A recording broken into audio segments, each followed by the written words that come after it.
आज की चर्चा इस विचार से शुरू करते हैं। सोचिए आपका आईफोन अब खुद सोच सकता है और वो भी पूरी तरह से निजी तौर पर। हाँ, बिल्कुल।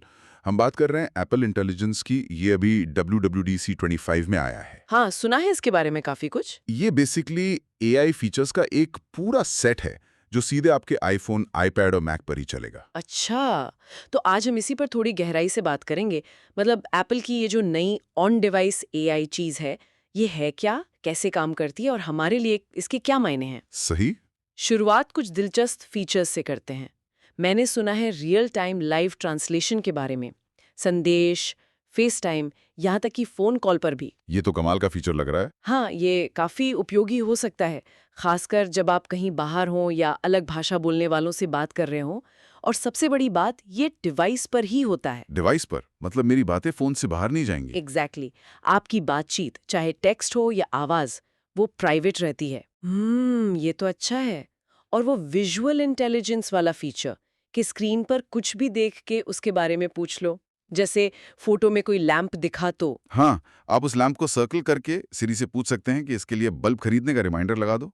या मान लीजिए कोई पोस्टर देखा, उससे सीधे कैलेंडर इवेंट बन जाएगा। अरे वाह, ये कैसे समझता है कि स्क्रीन पर क्या है? कोई जादू है? जादू नहीं, टेक्नोलॉजी है। डिवाइस पर ये एक विजन मॉडल चलता है जो तस्वीर के अंदर की चीजों को, टेक्स्ट को पहचान सकता है। फिर वो जानकारी निकालकर दूसरे ऐप्स को दे देता है। अच्छा, ओके। और लिखने में भी मदद करता है ना, राइटिंग टूल्स। हाँ ना, बिल्कुल। आप कोई भी टेक्स्ट जैसे ईमेल या मैसेज उसको दोबारा लिखवा सकते हैं, थोड़ा और प्रोफेशनल या थोड़ा और फ्रेंडली बनवा सकते हैं, उसकी गलतियां ठीक करवा सकते हैं, या फिर लंबे टेक्स्ट का छोटा सा सारांश, समरी बनवा सकते हैं। मतलब लंबे ईमेल या ग्रुप चैट की समरी भी फोन पर ही बन जाएगी। कमाल है। जी हाँ, यहाँ भी डिवाइस पर चलने वाला भाषा मॉडल ही काम करता है। वो टेक्स्ट का मतलब उसका टोन समझकर उसे बदल सकता है या छोटा कर सकता है। लेकिन क्या ये छोटे मॉडल उतने ही अच्छे होते हैं जितने बड़े क्लाउड वाले? देखिए, सीधी सी बात है, डिवाइस की अपनी सीमाएं होती हैं। बहुत मुश्किल कामों के लिए शायद ये उतने पावरफुल ना हों, लेकिन रोजमर्रा के ज्यादातर कामों के लिए काफी अच्छे हैं। और सिरी, सुना है वो भी स्मार्ट हो गई है, अब पुरानी बातें याद रखती है। हाँ, सीरी अब कॉन्टेक्ट समझती है।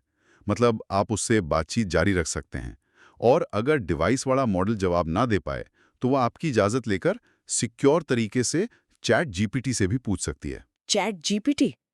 या प्राइवेसी का थोड़ा डर लगता है। हाँ, लेकिन एप्पल ने इसका ध्यान रखा है। ये एक हाइब्रिड अप्रोच है। पहली कोशिश हमेशा डिवाइस पर ही होती है। चैट जीपीटी या दूसरे मॉडल का इस्तेमाल तभी होगा जब आप ओके करेंगे, और वो भी प्राइवेट क्लाउड कंप्यूटिंग यानी पीसीसी के जरिए। पीसीसी, ये क्या है? हम इस पर अभी आते हैं, पहले ये समझ लें कि ये सब चलता कैसे है। हाँ हाँ, बताइए। इसके पीछे है एप्पल का अपना बनाया हुआ भाषा मॉडल, करीब 3 अरब पैरामीटर वाला। और ये खास तौर पर A17 प्रो या M सीरीज चिप वाले डिवाइस के न्यूरल इंजन पर चलने के लिए बना है। ओह अच्छा, तभी ये सिर्फ नए डिवाइसेस पे है, मतलब आईफोन 15 प्रो, 16 सीरीज और M1 या नई चिप वाले मैक्स और आईपैड्स पर। बिल्कुल, पुराने डिवाइस में वो जरूरी हार्डवेयर ही नहीं है। हम्म तो ये ऑन डिवाइस तो ठीक है, पर वो पीसीसी वाली बात, हम्म, अगर कुछ काम क्लाउड में जा रहा है तो फिर प्राइवेसी कैसे? अच्छा सवाल है। देखिए, प्राइवेसी ही इसकी नींव है। ज्यादातर काम डिवाइस पर, जो काम ज्यादा जटिल हैं, उनके लिए पीसीसी इस्तेमाल होता है। इसमें क्या होता है कि आपका डेटा एन्क्रिप्ट होकर एप्पल के खास सर्वर पर जाता है। सर्वर पर? हाँ, पर सुनिए, वहां वो प्रोसेस होता है और फिर तुरंत डिलीट कर दिया जाता है। एप्पल खुद भी उसे नहीं देख सकता, ऐसा उनका दावा है। और डेटा को सिक्योर रखने के लिए सिक्योर एन्क्लेव चिप काम करता है। सबसे बड़ी बात, इसकी पूरी प्रक्रिया को इंडिपेंडेंट एक्सपर्ट्स वेरीफाई कर सकते हैं। अच्छा, ये सुनने में तो काफी सिक्योर लग रहा है। पर फोन स्लो नहीं होगा? बैटरी जल्दी खत्म नहीं होगी? नहीं, यहीं पर ऑप्टिमाइजेशन काम आता है। एक तकनीक है 2 बिट क्वांटाइजेशन। आसान भाषा में समझें तो ये मॉडल के साइज को बहुत छोटा कर देती है, जैसे किसी बड़ी फाइल को जिप करना। ओके। इससे मॉडल तेज चलता है और बैटरी भी कम लेता है। एक तरह से मॉडल को डाइट पर रखा है ताकि वो फुर्तीला रहे। हाँ, हाँ, सही है। तो मतलब सबसे बड़ा फायदा तो प्राइवेसी का ही हुआ, बाकी क्लाउड एआई के मुकाबले कोई लॉग नहीं बनता। हाँ, मुख्य फायदा वही है। पीसीसी में भी डेटा टेम्पररी है, एन्क्रिप्टेड है और वेरीफाइड है। कई दूसरी सेवाओं में डेटा लंबे समय तक रखा जाता है, शायद एड्स के लिए या ट्रेनिंग के लिए इस्तेमाल होता हो। और ये एक्सेसिबिलिटी में भी मदद करता होगा। बिल्कुल। लाइव कैप्शन, भाषा अनुवाद जैसी चीजें ऑफलाइन भी काम करती हैं, बिना इंटरनेट के। ये बहुत बड़ी बात है। डेवलपर्स के लिए क्या है इसमें? क्या वो भी इसका इस्तेमाल कर पाएंगे अपनी ऐप्स में? हाँ, ज़रूर। एप्पल ने फाउंडेशन मॉडल्स फ्रेमवर्क दिया है।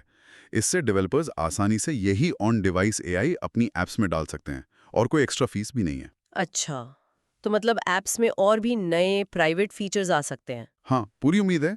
सोचिए कोई जर्नलिंग ऐप है, वो आपकी डेली एंट्रीज की समरी डिवाइस पर ही बना दे, या कोई पढ़ाई वाली ऐप मुश्किल शब्दों का मतलब वहीं के वहीं बता दे, सब कुछ प्राइवेट रखते हुए। बढ़िया। तो संक्षेप में कहें तो एप्पल ने अपने चिप, सॉफ्टवेयर और प्राइवेसी पर फोकस करके एक ऐसी एआई बनाई है जो हमारी जेब में है, फटाफट काम करती है और हमारे सीक्रेट्स को सीक्रेट रखने का वादा करती है। हाँ, और ये हमें एक दिलचस्प मोड़ पर ले आता है। सोचिए जब हमारी टेक्नोलॉजी हमारे पर्सनल कॉन्टेक्स्ट को इतना समझने लगेगी, हमारी बातें, हमारी तस्वीरें, हमारे लिखने का तरीका, तो भविष्य में इंसानों और मशीनों का रिश्ता कैसा होगा? डिवाइस की इंटेलिजेंस और क्लाउड की पावर के बीच सही बैलेंस कहाँ मिलेगा? ये सवाल सोचने लायक हैं।